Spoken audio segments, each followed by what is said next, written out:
Alright fellas, so Suit Mina and Tapu Fini are going to be dropping tomorrow as the time of recording this anyway. So, this sync pair here, should you summon for them? It's a very tough decision in my opinion. So, the big factor is that she is a support unit that applies two different field effects, being Rain and Fairy Zone. Rain being common for the most part in a lot of supports, but it's still really valuable, and Fairy Zone having only appeared with How as a tech and Suit Wally as a tech. Well, Suit How, of course, and Suit Wally is, different tech units.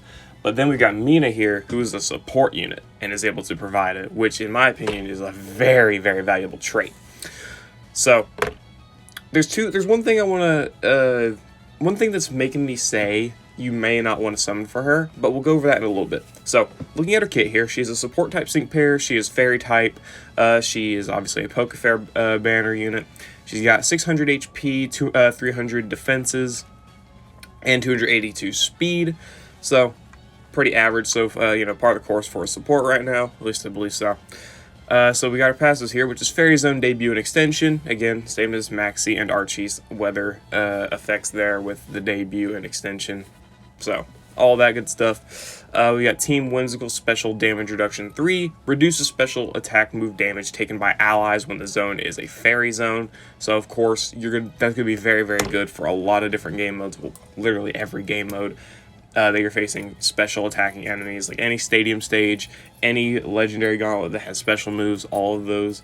It's going to be very good to have this ability in order to, have more sustainability on your team. Can really help out those less tanky sync pairs.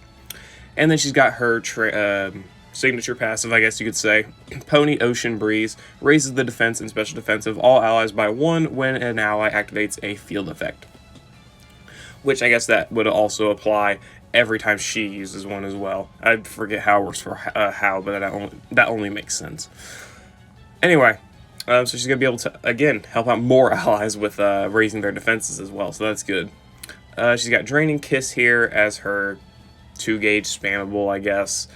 She's got Rain Dance for Rain, of course, which is very good to have it as a selectable move. Then she's got Buddy Protect, which activates whenever a field effect is activated, and the deactivation condition is when there is no field effects on the field of play. And then it applies the Damage Guard Next effect to all allied sync pairs, restores the HP of all allied sync pairs by 20%, and then it restores HP by 30% instead when the zone is Fairy Zone, and then returns lowered stats of all allied sync pairs to normal when the weather is rainy. Okay, that's pretty good.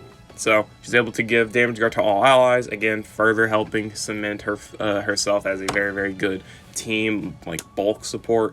She's able to restore HP, she's able to return lowered stats. It's very nice, right? And then her trainer move, Pretty as a Painting, applies the critical hit defense effect to the ally field of play, raises the special attack of all allied sync pairs by 4, applies the gradual healing effect to all allied sync pairs, and raises the special attack of all allied sync pairs by 2 when the weather is rainy, meaning she's able to max special attack in 1 turn with rain, which is pretty damn good. Anyway, let's go ahead and go look at the grid.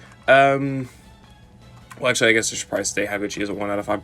When it comes to being at 1 out of 5, I'd say that Mina still has a lot of value, but I do think a lot of her utility can come from her grid here, just in different areas. But I'd say, of course, the majority of her impact is from 1 out of 5 here with her Fairy Zone debut and extension, her Rain, being able to max special attack, being able to be really good at helping allies sustain more damage with Damage Guard, the Team Whimsical Special Damage Reduction 3, her Pony Ocean Breeze. All these things are really helping a lot of allies with their defenses and keeping themselves alive longer in any sort of battle, right? So that's very good. That's what her build is for. And then combine it with the fact she's got Rain and Fairy Zone, and it's just a really good build, right? But I do think a lot of her stuff from her grid can really help her out a lot, so let's look at it here. So, 1 out of 5, she gets really nothing. Stalwart, about it, and some defenses and whatnot.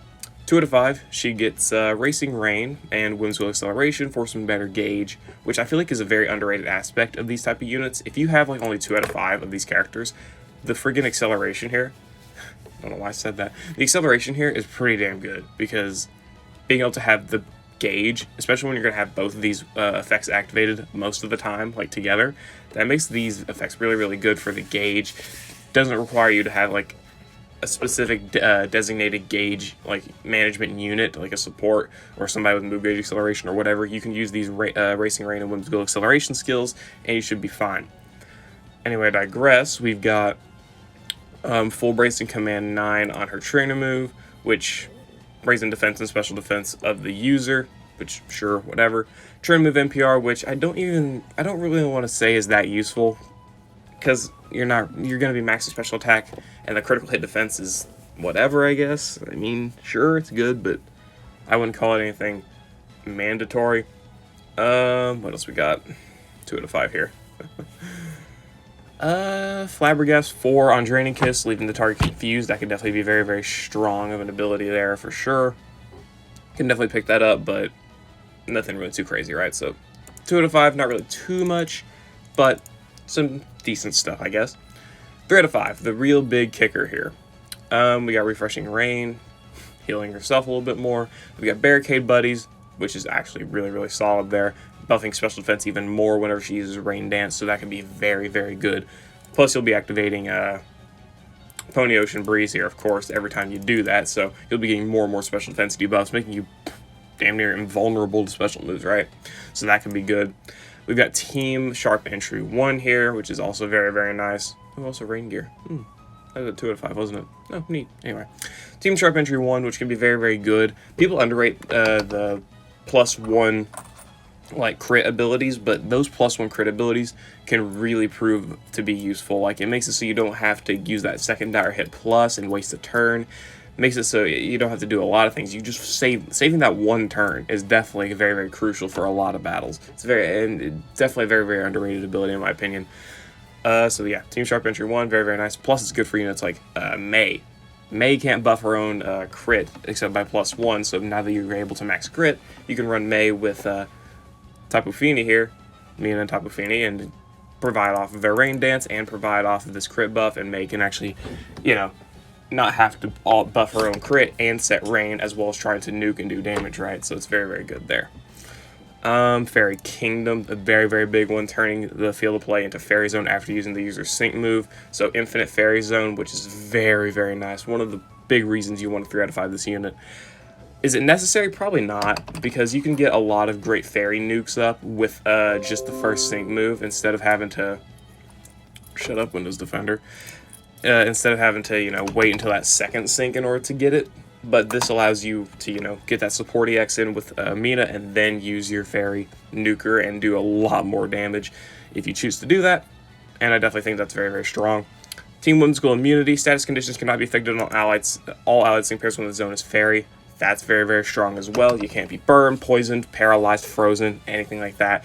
Very, very strong ability there. Just takes a lot of energy. That's the big problem there. But you can also pick up Whimsical Acceleration now, so that's good, right? So far, this is probably the grid I'd say I'd go for. And then we got Sync Wall here, applying critical hit defense, which I don't really think is that major. And then Team Smart Start, which can be nice, but way too hard to pick up. Honestly, not really worth picking up. It's just +1 special moves next, which is good. +1 special moves next is good, but I don't really think it's that worth it. So looking at her grid here, her big stuff is, of course, more just of helping out allies and whatnot, giving them some better abilities to survive longer with, you know, Bull Racing Command 9 here for herself and Barricade Buddies on Rain Dance, that different stuff. Flabbergast for Confusion can help you, you know, not take as much damage because the enemies will be busy hitting themselves. Team Whimsical Immunity here is very, very nice as well because they can't poison you and whittle you down that way, which is very, very nice. Fairy Kingdom for Infinite Fairy Zone is, of course, just very, very strong. Team Sharp Entry to buff that crit, also very, very strong. It's hard to say if I would recommend you 3 out of 5 or not, because I do think Fairy Kingdom is a very, very strong ability to have, but also it's, you know, 2 candies or, you know, a lot more multis in case you want to go for that. As it stands right now, I'm not gonna like outright recommend you to do anything specific. I'll just leave you with the information here. You can judge for yourself. Do think Mina is pretty strong here at 1 out of 5. I don't think she needs the 3 out of 5, but the 3 out of 5 is definitely very, very beneficial for her. Definitely very, very useful. Maybe not as useful as some other units, but still, this is very, very strong in my opinion to have the infinite zones as a support unit. So there's that. But the big reason why I don't think you may want to summon for Mina is because later this month, we're getting an even crazier support sync pair in Acerola and Tapu Bulu. This unit's absolutely crazy. You'll know when I do the should you summon for them or not. I definitely think this is the most valuable unit of the month, and I do think people should summon for them. And that is the big reason why it's very, very hard to say between Mina and Acerola who you should summon for, right? Do think Mina's good.